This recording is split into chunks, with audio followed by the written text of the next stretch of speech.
Binuntutan ng mga maritime at aerial asset ng Armed Forces of the Philippines ang 3 barko ng People's Liberation Army o PLA Navy ng China na namataan sa loob ng archipelagic waters ng Pilipinas.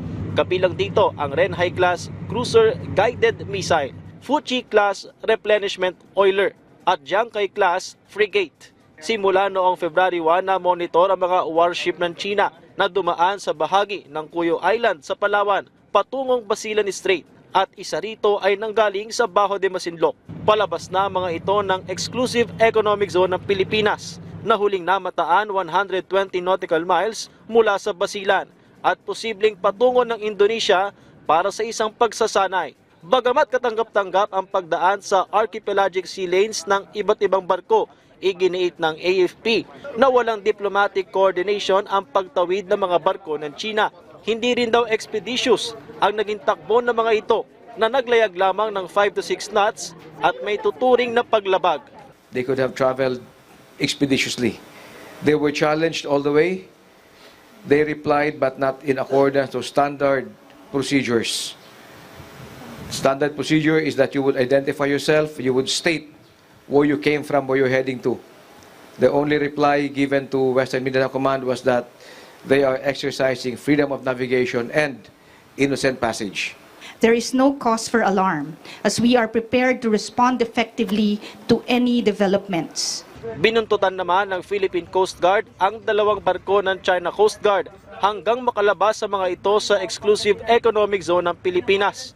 Ang mga naturang barko ng China na CCG 3301 at 3104 ang lumapit noon ng 34 nautical miles mula sa coastline ng Pangasinan. Sabi ng PCG, mahigpit na binantayan ng kanilang barko na BRP Cabra ang mga barko ng China Coast Guard hanggang sa nakalabas ito ng EEZ ng bansa. Base sa pinakahuling monitoring sa tulong ng Dark Vessel Detection Data ng Canada, pabalik na ng Guangdong Province sa China ang mga barko ng CCG. Sa gitna ng mga aktibidad ng barko ng China, sinabi ng isang eksperto na dapat lamang na patuloy na ipakita ng bansa na hindi tayo natatakot.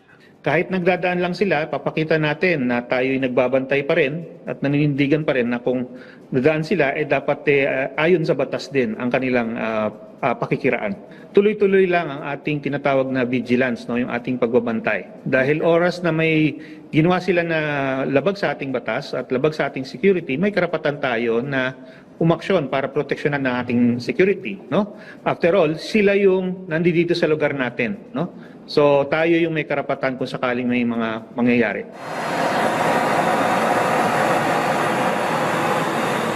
Samantala, lumipad sa bahagi ng West Philippine Sea ang 2 B-1 bomber aircraft ng US Pacific Air Force. Kaugnay ito ng idinaos ngayon na joint aerial exercise ng Pilipinas at Amerika sa West Philippine Sea, kung saan kabilang sa lugar ng pagsasanay ang bisinidad ng Bajo de Masinloc. Lumipad naman para sa Philippine Air Force ang 3 FA-50 fighter jet at kabilang sa sinanay ang Air Patrol at Air Intercept.